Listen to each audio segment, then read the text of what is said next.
Greetings and welcome back, Carnivores, to Carnivore Confidential. I'm Dougie the Butcher. Today I got a big job to do. Have a family picnic coming up and I've got to make some hamburgers. So I promised my wife that I would do that for her. So I've got a piece of brisket upstairs and also a pork loin.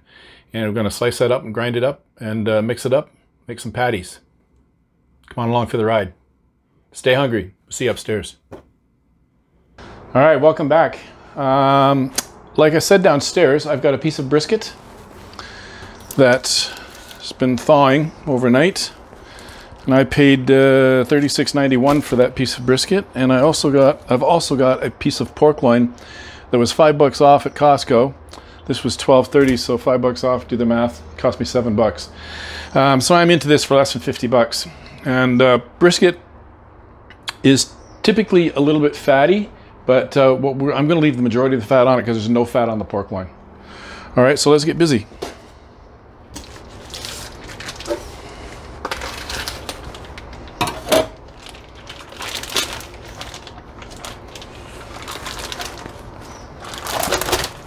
Slippery. All right, nice looking little brisket. Going to cut up just fine.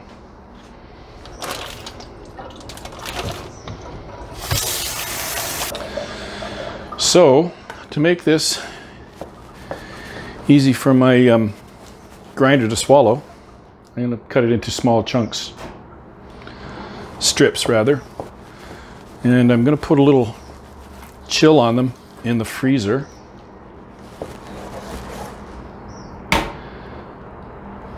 Just to make them go through the grinder a little easier. And I may have to cut these again.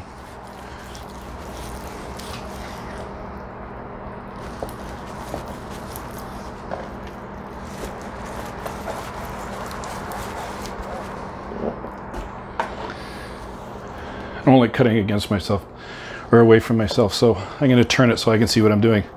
I had it turned so that you could see what I was doing, and that makes it hard for me to do.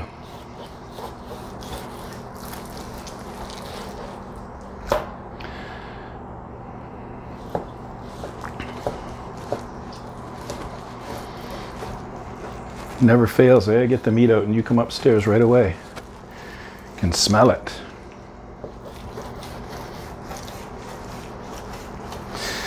It's difficult to cut when it's this soft or this fresh, but you can see the intermuscular fat. It's going to be perfect for hamburgers, for ground beef rather.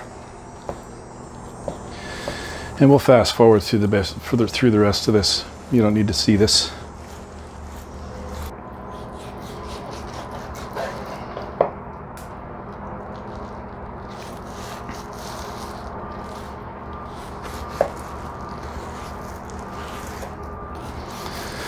Change my knife up because the Excalibur needs a tune-up. So go to the handy dandy chef knife.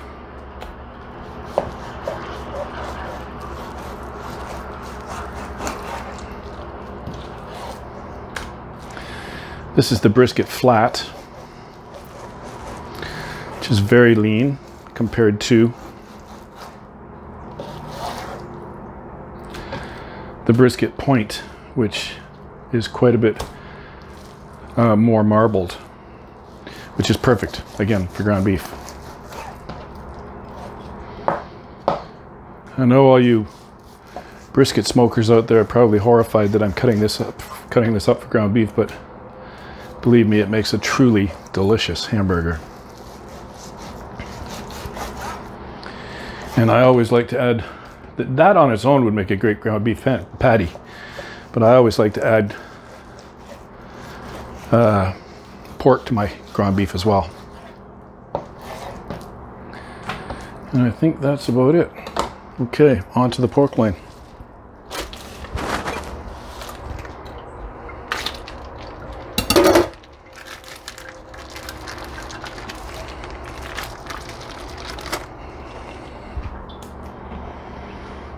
And where'd my knife go?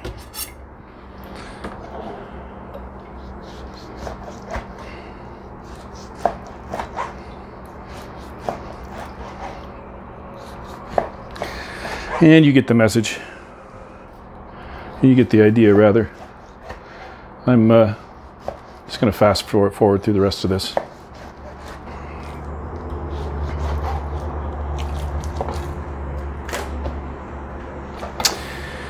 All right. That takes care of the cutting portion. Now, forgive me for stepping away, but I'm going to wash up this and get this ready for the grinder.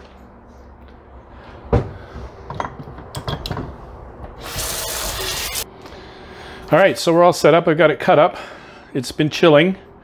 My head's been in the freezer for 20 minutes or so, and we're gonna get started. It's very loud, and this is gonna take a long time, so I'm just gonna get us started, and then I'll fast forward to the end of it and show you that. I'm probably gonna grind it twice just because I've got the coarse plate on. So let's get started.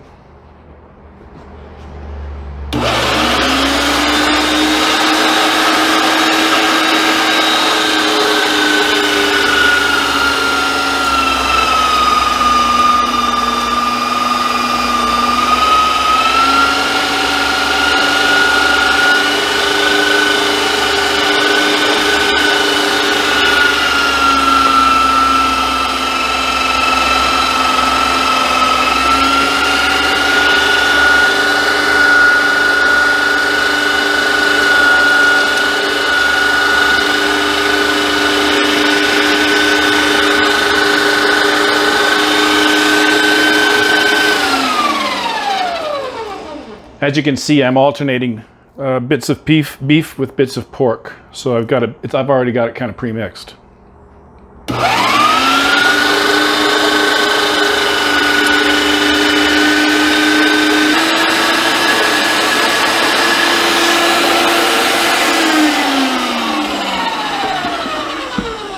All right, so that finishes that up. Now we've got a mixture of beef and pork, and it's all, like I said, coarse ground. I was going to grind it twice, but I don't think I'm going to. I don't want to over-handle it. I don't want to over-mix it too much. So I think I'm just going to mix it by hand. And then we'll get our secret spices in here. I'm going to chill it for a while, have it set up a bit so that it's easier to make patties out of. And then we're going to make patties. So I'll bring you all back to that. All right, it's been setting up in the freezer, or fridge rather, and I want to introduce you to my secret weapon, onion soup mix. Love it, gets them every time. And for this much ground beef, I'm going to add 2 packages. Maybe even 3, we'll see how it goes.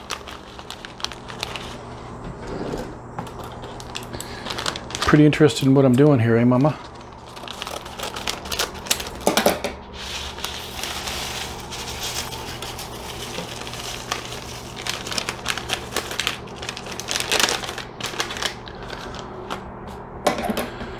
And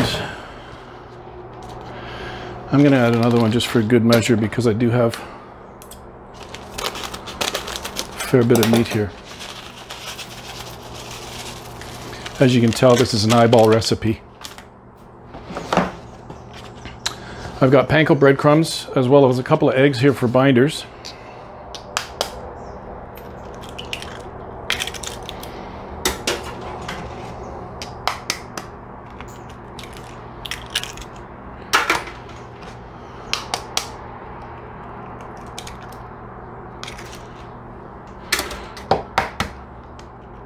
I know I said a couple of eggs, but again, for this much meat, we're going to go with that.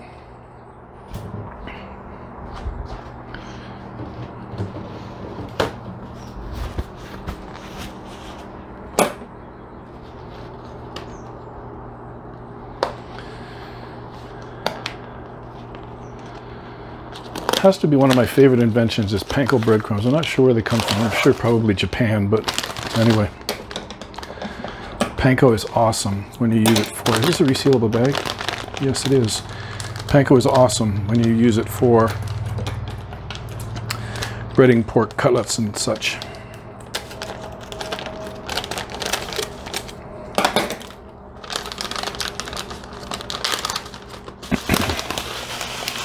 Again, I'm going to eyeball this. I would say probably half of the bag, maybe a cup. and let's get in there.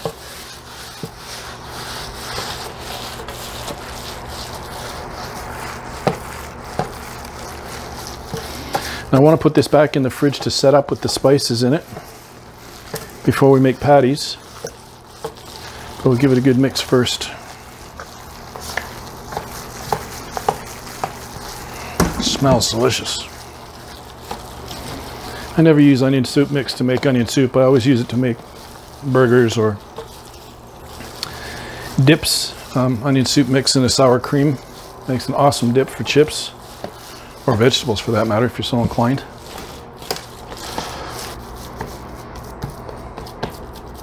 All right.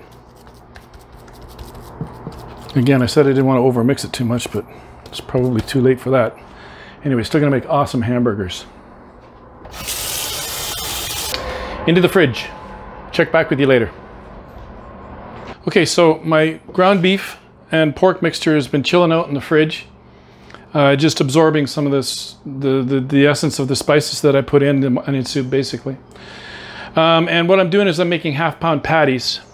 I've already made one. I've already weighed these out. I don't want to bore you with the details, but that's what I'm doing with this whole batch. Making half-pound, 225-gram patties, which is what this is right here, 225 grams. And you know, when it cooks down, it'll shrink up. It'll be a nice bun size. Anyway, so just to show you the process, I've got my little burger press here. A piece of saran wrap goes a long way to helping out with the deforming it out of the burger press. And the burger press itself has a little indentation in it right here that puts like a thumb-size print on the top of your patty, just to allow for you know, your patty swells up when it cooks. If you put a thumbprint in the middle of it, that helps to prevent that swelling. And this thing does that for you. And so there you have it. I'm going to squeeze it a little bit harder. There we go. And so there you have it, and just it pops out of your cellophane like so. And I've already pre-cut some parchment paper that I can freeze them on. There you have it. I'm going to bring in for a close-up to show you another one, and we'll call it a wrap. All right, and like I said, bring in for a close-up, show you what I'm doing with these. They look like giant meatballs. Well, they are giant meatballs, but they look really giant, but they're really only half a pound. And I think that's a pretty good sized burger for a cookout. Half a pound. I'm going to squeeze it a little bit more so it comes up on the other side. There we go. And this just helps with deforming it. And you can see the thumbprint right there. It's like the indentation. Another piece of parchment paper so I can pop these all in the freezer.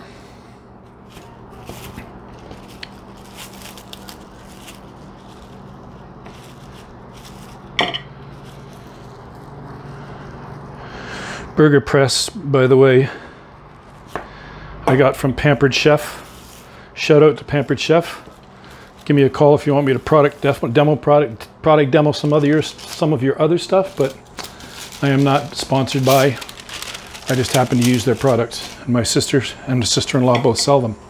Anyway, that is a wrap on that. I'm going to carry on and continue making my half-pound patties. I'm going to move you back for a little sayonara. And like I said, that's a wrap. I'm going to continue making my half-pound meatballs, pressing them into half-pound patties, and getting them ready for the freezer for my wife's cookout on the weekend coming up. So if you're new to my channel, please like, share, and subscribe, all the good stuff. I'm relatively new to this. I've only been doing it for less than a year, maybe a little over a year. I think I've got about 70 or 75 videos out there right now. Your support would be greatly appreciated. Share it with all your social media. I'm Dougie the Butcher, and we'll see you next Thursday for another upload at 6 o'clock. Thanks very much for coming by, and stay hungry, you guys. All right, just as a closing note, I'm all finished making my patties. I got 5, 10, 15, 20, 23 patties out of that brisket and the pork loin from this morning. And now it's off to the freezer. So stay hungry, folks. and we'll see you next Thursday.